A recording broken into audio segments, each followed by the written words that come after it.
Magic87 here, and today I'm doing a what's in my camera bag video in my Ona Camera Bag. This is my new camera bag that I got about a week and a half ago, maybe a little bit longer. This is absolutely gorgeous. I got this from onabags.com after viewing it at the photography show at the NEC Birmingham, and fell in love with it. I absolutely love it. It looks anything but a camera bag, and you've got a big strap here should you wish to use it as like a messenger style bag, and little straps for using it as like a shoulder bag, which I love. You've got your main compartment and just a side pocket, which is perfect for popping in or SD cards, etc., just little accessories. And then you've got your main compartment with a section for like your iPad or your MacBook and accessories, and then three sections which you can take the Velcro bits out so you can arrange yourself. It will hold a DSLR with a lens attached and up to 2 or 3 more additional lenses, which works well for me. So yeah, do check these out. Amazing quality. They are a little bit pricey, but you get what you pay for. It is a proper sturdy camera bag. I absolutely love mine. I shoot on a Canon 6D. I went full frame about a year ago, and was debating for months whether to get the 5D Mark III or the 6D. I went for the 6D after hearing good feedback about the ISO on it and low light capabilities. So I went for this. I absolutely love this 6D. It's done me very proud. So that's my main camera. My first lens is a Canon 24-70 2.8 zoom. This is the Mark II version, this is an absolutely beautiful lens. It really is. I like my primes more than my zooms, so this is the only zoom that I have. But if I'm just taking one lens out with me, this is the one I will pick up because it's so versatile. 24-70 is a lovely focal range for me and what I do. And other than it being quite heavy, this is an absolutely amazing lens. So that's my 24-70. Next up is my Canon 100mm L macro 2.8. I've been wanting this lens for such a long time. With me doing the newborn photography and weddings, a macro lens is quite beneficial for the close-ups, etc. And 100mm is also a really good focal range for like telephoto, well, start of telephoto. It's good for general portrait, or when you want to take images and you don't want to be too close up, obviously you want to be in the background, so it's good for that. Super sharp, unbelievably sharp, and the colours on it are beautiful.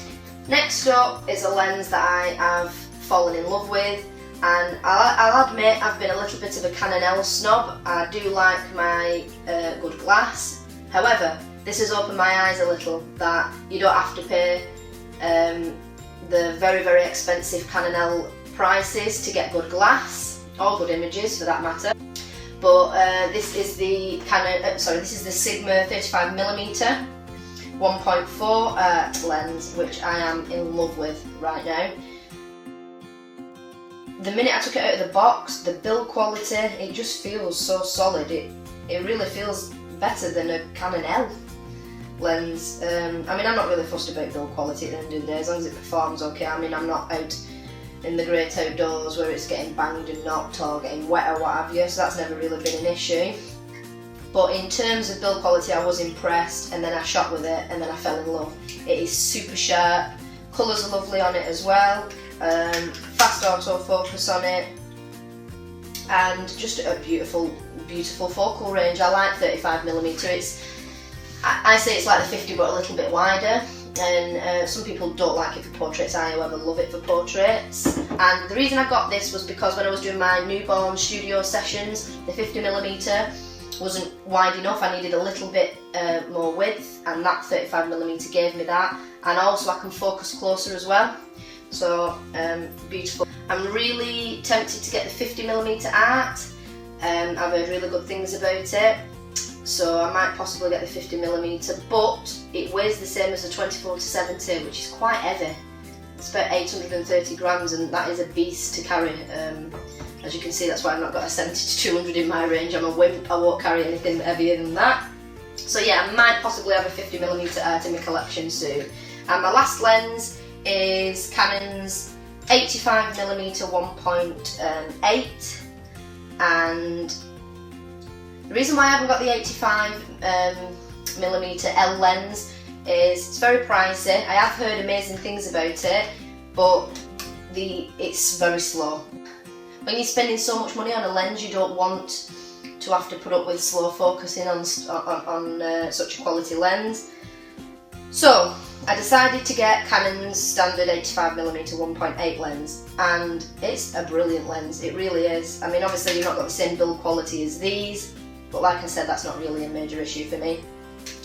Proper sharp lens, really sharp, and it's lovely and light. I wish all my lenses could be this light, it's just so nice. So yeah, now if Sigma release an 85mm, which there is rumours that they will do, and it performs just as good as this one, it'll be in my camera bag without a doubt. So I'm really looking forward to Sigma making an 85mm art. So those are my 4 lenses and my DSLR. 85, 35, 100 and 24 to 70. Next up is my flash, which I use for low light conditions or like indoor work, and I need to bounce it. This is my Speedlite 430EX2. Brilliant flash, it's with me when I've needed it. Next up is just some batteries in here for my flash when I need it. This is my new baby, it's the Fujifilm Instax Mini 90. This is brilliant, and the reason why I went for this one instead of the other, I can't remember the name of them, the other ones, I think they're just called Instax Mini. I'm not quite sure what the other ones are called. The reason I went for this one is because you've got more settings on here. You've got macro, you've got a timer on it, you can turn the flash on and off, you can do double exposure on it, which I think is really cool.